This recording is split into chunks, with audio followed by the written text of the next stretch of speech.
And I say that without apology because I say it to myself as to you. And this is where the disciplines begin to unfold. The frenetic life needs to change into a quiet life before God. And therein we would engage the disciplines of solitude and silence and secrecy. Secrecy is just simply communing only between you and God what your needs are, and let God do the work. Let him bring about what happens. But think for a moment, silence.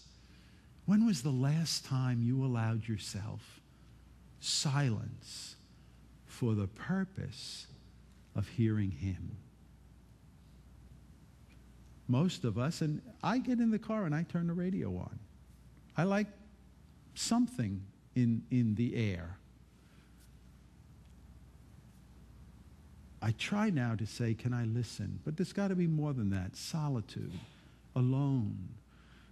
Now, many of us are alone in a crowd, but I'm talking about taking the time where you make it a point, make an appointment on your calendar, if it takes that, to say, I will spend time alone, quiet with God.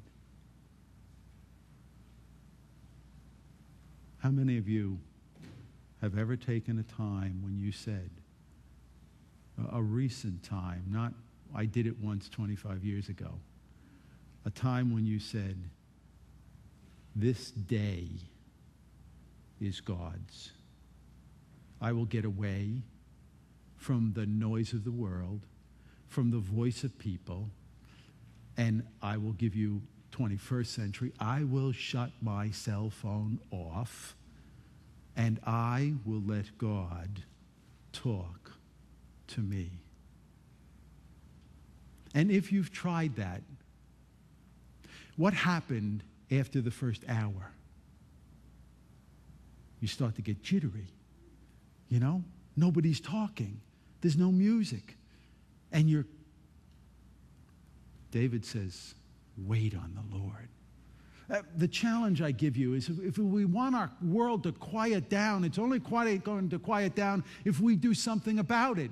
If we are willing to say, I don't want this frenetic, chaotic lifestyle, I need to grow quiet before God. That's what the discipline is all about. It doesn't make you more spiritual. It gives you an opportunity for God to be able to communicate to you. The disciplines don't make you holy. The disciplines give you a habit that God can use, can get into to order your life so that you may find him in a more rich and deep way. The erratic, consumptive, compulsive life needs to be turned into a disciplined life. Here you might use the disciplines of fasting, frugality, and chastity. Now, those words define themselves. We'll talk about them more at a future time, but do you want to discipline your life so that you are not compulsive, needing to fill up, needing to have emotions and activities and everything else in your life, challenging the consumptive actions to turn healthy desires away from the compulsive and the consumptive? Do you want to take a self-centered life into one characterized by a humble spirit where it's not all about me? Here we use the disciplines of sacrifice, simplicity, and frugality. Now you stop for a moment and say, what is me? I want, I need, fill my cup, do this for me. And all of a sudden we say, wait, let's talk about giving away. Let's talk about being frugal, not needing everything or not wanting everything that's out there. Simple. I look at my own life and I stop and say, Lord, how do I get a balance here? We live in a day and an age where these things are not easy, and to me it is a reason why our spiritual life finds itself somewhat dry. Because we're challenged by the press of how our world works. If we want to take a cluttered life into a connected life, first with God, I suggest that we use the disciplines of meditation, guidance, study, worship, celebration, prayer, as we spend quiet time with God, listening to him and declaring that we love him. If we want to connect that life with people, we would use the disciplines of service and fellowship, submission and confession. We need to change.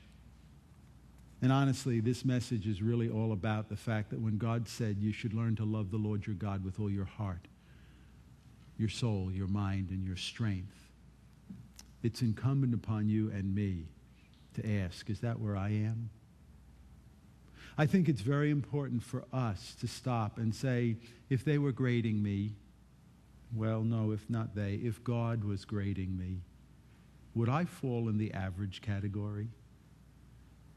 And is that really where I would want to be found? Now, I don't look at all of you and say that's where you are. Some of you are saying, you know, the elbow's going down the pew there, but you're fine. Average, you know what average is? Average means that most of us are average. And that's sad.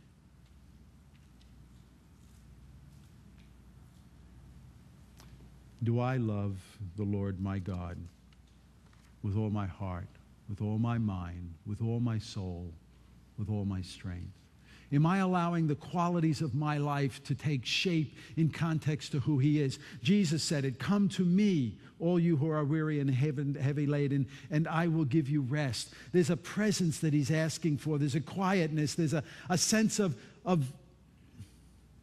relaxing in Jesus. Elijah, when he was in the cave, in the midst of the storm, in the midst of the fire, in the midst of the earthquake, he heard nothing, but he was sensitive enough to hear the quiet voice of God. Does your life ever slow down enough? Do you turn the noise off ever enough to be able to hear his whisper? That's what it was, just a still small whisper of wind. I struggle. David declares in Psalm 27, wait on the Lord and be of good courage, and he will strengthen your heart. Wait. Wait. Wait on the Lord. I'm in a hurry, God. Get moving. And he says, wait. Wait on me. He has me in a place now where I'm saying, God, this isn't working. Fix it. He says, wait. If you trust me, wait. Be quiet with me. He created us with a heart to love him, with a mind to know him, with a will to serve him. Can we take and shape the disciplines that he gives us and points us to in our life, that we would be able to make room for God? I suggest that the disciplines are just simply habits developed around a specific element. Some will have us abstain from something to allow God to reorder the areas of our life. Areas that have become consumptive and competitive with his plans. Others he'll call us to engage so that we will do activities that have been allowed to atrophy over the years, and thus we're not developing significant qualities in our spiritual dimension. The challenge I give us is often the reason why we feel like we have empty Christian lives, is we have not heard the simple call of Paul to Timothy: discipline yourselves to godliness.